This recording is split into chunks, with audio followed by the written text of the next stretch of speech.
नमस्कार दोस्तों, short and house YouTube channel पर आपका स्वागत है। यह डिक्टेशन रामधारी गुप्ता खंड सेकंड से 100 शब्द प्रति मिनट की गति से है। डिक्टेशन स्टार्ट होगी 5 सेकंड बाद।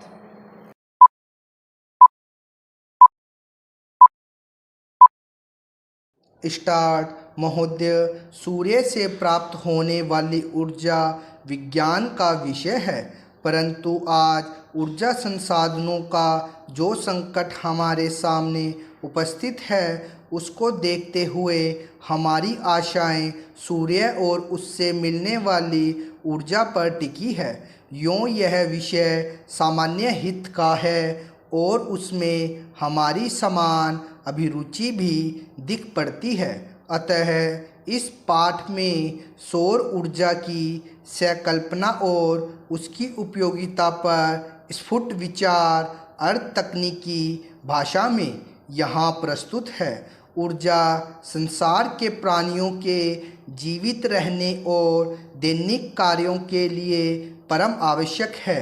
पेड़ पौधे सूर्य से ऊर्जा ग्रहण करते हैं। सूर्य से प्राप्त होने वाली ऊर्जा को ही सौर ऊर्जा कहते हैं। समस्त स्रोतों से ऊर्जा प्राप्त करते हैं। ऊर्जा के बिना न तो जीवन संभव है और न ही कोई कार्य हो सकता है।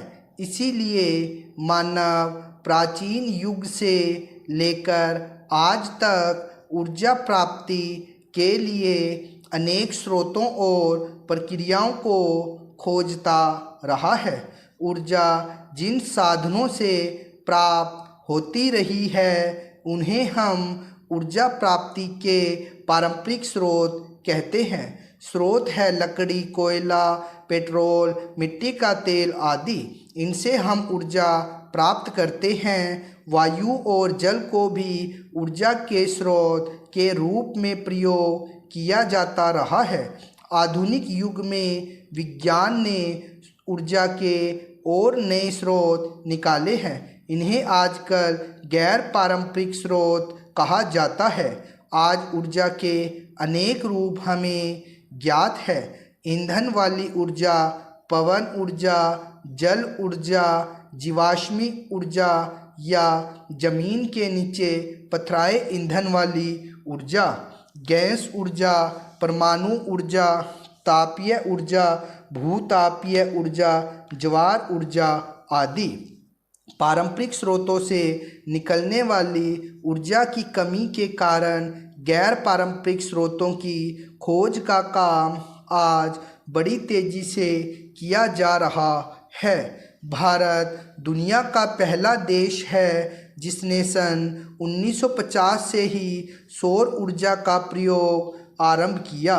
सन 1973 में जब पेट्रोल, मिट्टी के तेल आदि पदार्थों का संकट अनेक देशों ने अनुभव किया, तब वैज्ञानिकों ने व्यवहारिक स्तर पर सूर्य को ऊर्जा के प्रमुख स्रोत में स्वीकार किया। भारत सरकार के गैर पारंपरिक ऊर्जा स्रोत विभाग ने एक व्यापक कार्यक्रम बनाया है। वह राज्यों के ऊर्जा विभागों की सहायता से इन कार्यक्रमों और साधनों को अधिक से अधिक लोकप्रिय बनाने का प्रयास कर रहा है। ऊर्जा कार्यक्रमों के अंतर्गत गैर पारंपरिक ऊर्जा स्रोतों के निर्माण और उनके रखरखाव और प्रचार आदि पर बल दिया जाता है। इनके अनुसंधान तथा विकास के लिए उच्चतम तकनीकी ज्ञान तथा प्रशिक्षण को बढ़ावा दिया जाता है।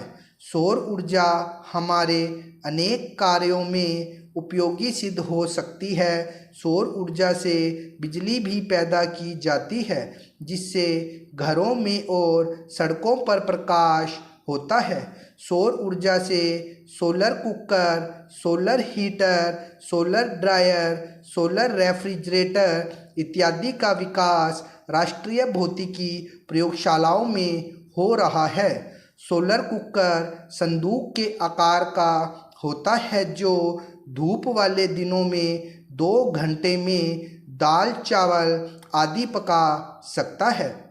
महोदय, मांस मछली आदि को भी इससे पकाया जा सकता है।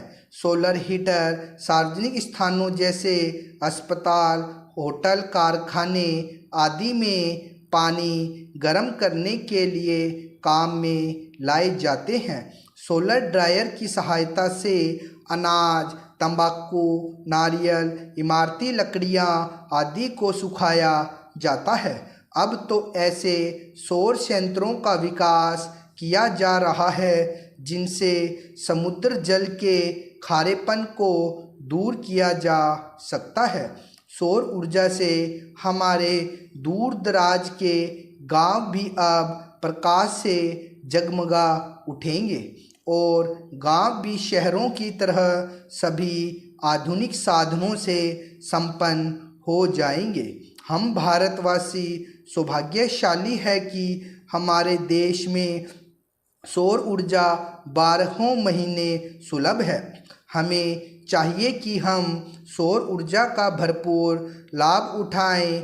इससे न केवल पारंपरिक ऊर्जा की बचत होगी, पेट्रोल, डीजल, मिट्टी का तेल आदि के लिए विदेशों का मुंह तक नहीं ताकना पड़ेगा, बल्कि विदेशी मुद्रा में भी ज़्यादा बचत हो सकेगी।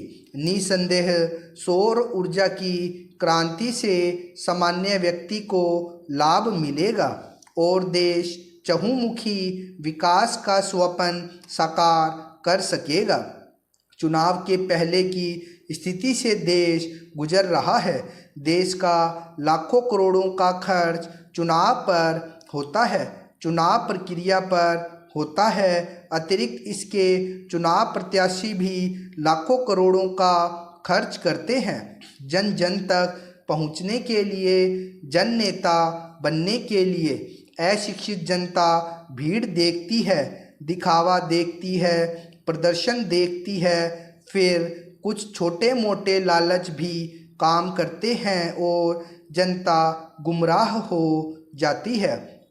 ऐसी स्थिति में चुने गए प्रत्याशियों से भला क्या देश का हित हो सकता है। शिक्षित बुद्धिजीवी व्यक्ति चुनाव प्रक्रिया से, चुनाव परिणामों से हताश होकर प्रक्रिया से ही अपने को दूर रखने का उपक्रम करते हैं या करने को मजबूर हो जाते हैं।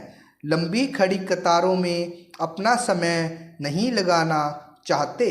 लोकसभा, विधानसभा, पंचायत सभी चुनाव यदि एक ही समय कराए जाएं तो बहुत संभव है लोगों में रुचि बने, समय का व्यय रुके, आर्थिक खर्च भार जो देश को बार बार करना पड़ता है वह बच सकता है। क्या ऐसा कुछ सोचा नहीं जा सकता? प्रत्याशी बनने के लिए भी कुछ मापदंड निर्धारित होने चाहिए। उनको शिक्षित होना चाहिए और चुने जाने के बाद उनके लिए एक आचार संहिता होनी चाहिए। उनके खर्च एवं संपदा पर एक प्रतिबंध होना चाहिए। एक गवेषणात्मक दृष्टि होनी चाहिए। समाज का हित चाहने वाले ऐसे चुनिंदा लोगों का जीवन महात्मा गांधी की तरह सरल, स्वच्छ और सादगी वाला होना चाहिए। यदि ऐसा होने लगा तो व्यापारिक भावना से आने वाले प्रत्याशी स्वयं हट जाएंगे। अच्छे चुनिंदा व्यक्ति ही देश को सही दिशा दे सकते हैं, देश का हित कर सकते हैं। बहुजन संप्रेषण के माध्यमों के अभिनव विकास और राष्ट्रीय चेतना का अंतर्राष्ट्रीय जीवन से संबंध बढ़ा है, जिसके कारण मनुष्य की सामाजिक और आर्थिक समस्याएं भी जटिल होती गई हैं। वैज्ञानिक और तकनीकी विकास भी निरंतर उधरमुखी हो रहा है। महोदय, आज के इस समारोह का अपना अलग महत्व है। पंचायत भारतवर्ष की एक बहुत पुरानी संस्था है और जैसा अभी कहा गया, इन्हीं पंचायतों के कारण ही भारतवर्ष अब तक जीवित रह सका है। हम पर बाहर से बार बार आक्रमण हुए, विदेशियों की विजय हुई, पर ग्राम पंचायतें अपने स्थान पर ज्यों की त्यों बनी रही। अंग्रेजी शासन के विस्तार के फलस्वरूप अन्य संस्थाओं के बिखर जाने के साथ साथ ये पंचायतें भी नष्ट हो गई। स्टॉप। इसका बार बार लिख के अभ्यास कीजिए तथा स्टेनो में लिखे हुए मैटर को ट्रांसक्राइब जरूर करें। धन्यवाद।